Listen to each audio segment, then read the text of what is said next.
দুষ্টকে school থেকে নিয়ে আসার সময় কিছু ফল বাজার করে আনলাম। এখানে কলা আছে, আপেল আছে, শসা আছে, খেজুর আছে। ফলগুলোকে ভালো করে ধুয়ে রেখে দিলাম, তারপরে পায়ে আলতা পরতে বসে পড়লাম। যে কোনো পুজো পার্বণে পায়ে আলতা পরতে আমি খুব ভালোবাসি।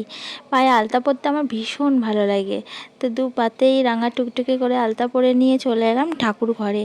আজকে তো শ্রাবণ মাসের তৃতীয় সোমবার, তো ফার্স্ট সেকেন্ড সোমবারটা করতে পারিনি, তৃতীয় সোমবারটা লাস্ট সোমবারটা করব। তো শিব ঠাকুরগুলোকে স্নান করিয়ে নিচ্ছি গঙ্গার জল, দুধ, ঘি, মধু আর সিদ্ধি দিয়ে। তো স্নান করানো হয়ে গেছে, তারপর ফুল দিয়ে ঠাকুরগুলোকে সব সুন্দর করে সাজিয়ে নিয়ে ফল প্রসাদ দিয়ে পুজোটা সেরে নেবো। আর এদিকে দেখো আমি ভোলে বাবার ঘটে আকন্দ ফুলের মালা পরিয়ে দিয়েছি, ধুত্র ফুল দিয়েছি, নীলকণ্ঠ ফুল দিয়েছি, দিয়ে ভোলে বাবার ঘরটাকে সুন্দর করে সাজিয়েছি।